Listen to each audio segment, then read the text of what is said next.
Howdy High Tide, I'm Jed Hoffman with Beach Film News, and welcome back to another episode of Beach Film News. Now, we only have a few days left for our seniors as they graduate Wednesday. But while some people know what they're planning on doing with their life, other people are just starting to find their footing.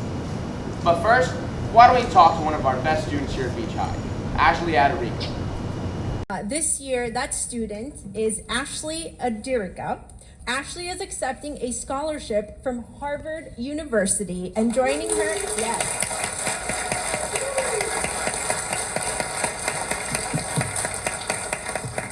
My name is Ashley Adarica. I was born in New Jersey, but my family's background is from Nigeria, so I'm a first-generation American, and I am your student council president, so you may have heard me on the announcements throughout the year, and you may have seen my face at the events that have been hosted at Miami Beach Senior High School because I'm very involved here.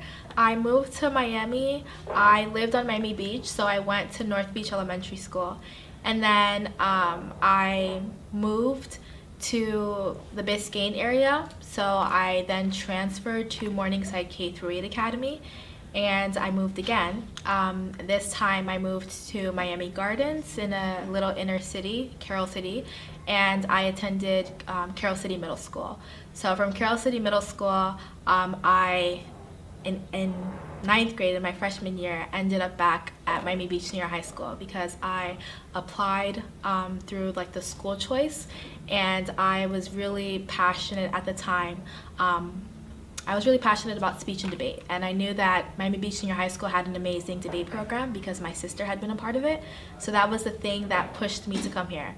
But when I got here, I realized that there were so many opportunities that I could take advantage of, like the IB program and all of the other things that I ended up joining, and so I made the most out of those opportunities as well. I think that debate has allowed me to discover my voice. I feel like at a lot of points in my life, I was uncertain about a lot of things. My life hasn't always been easy. And so one thing that I found about debate was that debate gave me the platform to talk about issues that were important to me, and it gave me that sort of stability and that sort of control over voicing the things that I thought were important to me. I find that in the debate that I was doing in middle school, it was more so things that I cared about and more so things that I agreed with. When I got to Miami Beach Senior High School, that was when you sort of saw, at least that's what I saw, that there were different sides and different things that I would have to debate about that I didn't necessarily agree with. But I think that comes with just learning and being open-minded, and that's another thing that I love about debate. It gave me the opportunity to learn about things that I never learned about before. There's always going to be different sides and different perspectives to every issue that's being argued, but I think fundamentally at the end of the day, the answer that I've realized through speech and debate is that we all have a voice, and our voice is what's important. And I think that's what I get after every single round that I'm a part of. There's always going to be different sides and different perspectives to every issue that's being argued, but I think fundamentally at the end of the day, the answer that I've realized through speech and debate is that we all have a voice, and our voice is what's important. And I think that's what I get after every single round that I'm a part of. One of the issues that I find exists right now is the inability for individuals to accept those who think and look differently from them, and I find that that's true on a micro scale, but also on a macro scale when you look at things like discrimination, racism, sexism, you name it. That's a huge issue that our society faces, just being able to accept those who are different from you. And I think that that's something that I haven't really seen a great solution to that yet, but I think if everyone is just willing to come to the table and realize that there are similarities even between people who you think are different from you, a lot of progress could be made.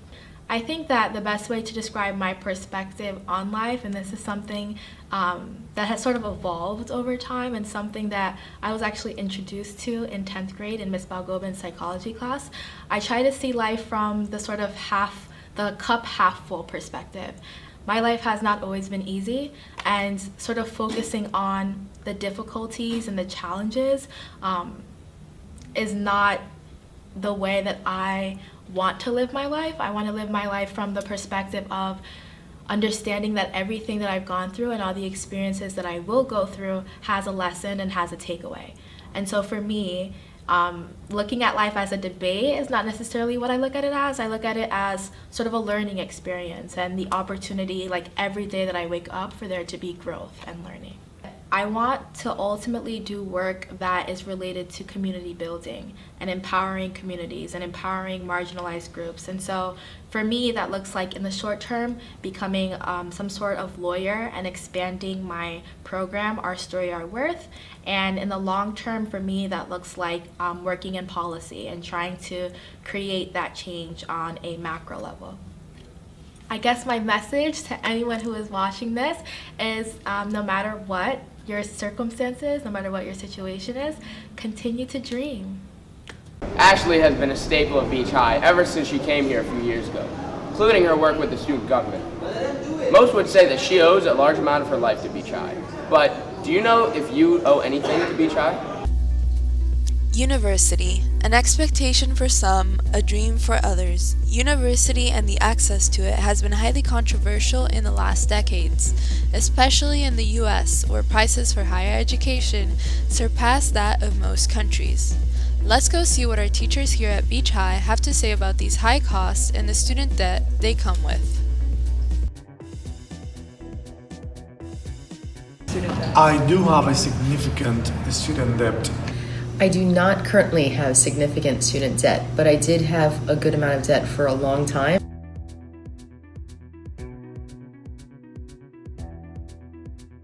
I think that it should be a coordinated action, let's say, between the private and the public sector. Private big corporations, for example, they can give more generous scholarship to low-income students or students that are more in need, and the government also has to fund public education. I mean, but at least public colleges and then public universities in a state. So a combination of both, the private and public sector, to make the access to higher education cheap. It would be great if colleges and universities were more affordable. They are very expensive, and in most cases, grants and some scholarships are not going to cover the whole cost.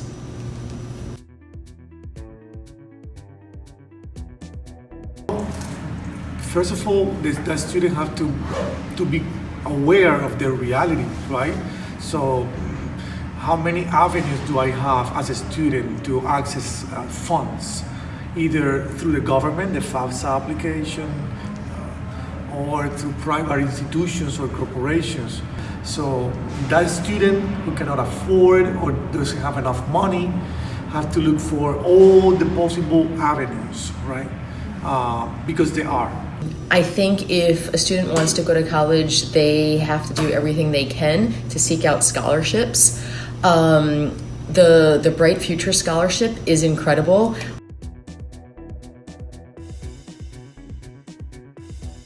Because education has everything in this country is a business. I know that education has to be a business too in order to be efficient, but not everything is business in education. So the humanist aspect, let's say, of education have been put aside, and it's most about business than education itself. Education in general is expensive. I guess it costs a lot to run a school. It could be staff, faculty, it could be the upkeep, it could be the program. While university continues to be a viable option for many, there are those who opt for different paths, like going straight into the workforce to avoid student debt. These kinds of programs is eventually a substantial majority of these people go on and get a college degree.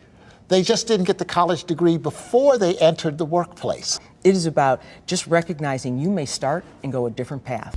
Ultimately, the high price tag of attending university will continue to spark debate as students continue to accumulate debt and new educational alternatives emerge. There's many ways in which you can pay off debt. You just need to find out how. To be successful in life, you may want to know a lot of languages. That's why we talked to our Portuguese teacher here at Beach High, Miss Lobo. Oi, bom dia, tudo bem? That was Portuguese. Hi, I'm Ms. Lobo, and I'm the one who implemented Portuguese here at Miami Beach Senior High School. As a matter of fact, our school is the pioneer in the state of Florida with a Portuguese program. But today I'm here to share some fun facts about the Portuguese language. Let's see if you know some of them. Portuguese language originated from Latin. Everything started over 2,000 years ago when the Roman soldiers spread the colloquial Latin to the countries where they were exploring. Portuguese was first developed in the Iberian Peninsula, where Spain and Portugal are located. During the collapse of the Roman Empire, the Iberian Peninsula was conquered by the Germanic tribes who brought their languages to the region and adopted some of the colloquial Latin dialects and culture. And today, the modern Portuguese has between 400 and 800 words of Arabic origin. Portuguese has a sister language called Romance language. They have nothing to do with love. This language also came from Latin. Portuguese is now the official language of several independent countries and regions. Brazil, Portugal, Angola, Mozambique, Guiné-Bissau, East Timor, Cape Verde, São Tomé and Príncipe, Equatorial Guinea, and for your surprise, the territory of Macau in China. Now, with more than 260 million people speaking Portuguese around the world, and Portuguese being the 9th most spoken language in the planet, there is no reason why you shouldn't learn this language.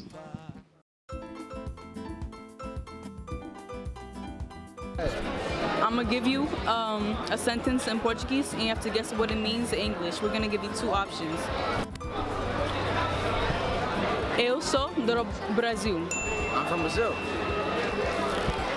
Eu estou com fome. Does this mean I am sleepy or I am hungry? I am sleepy. No. I got it wrong? I give you a sentence in Portuguese and we're gonna give you two options and you have to guess which option it is in English. Eu sou do Brasil. Does this mean I love Brazil? I am from Brazil. From Brazil. Do you know the advantages of learning a new language?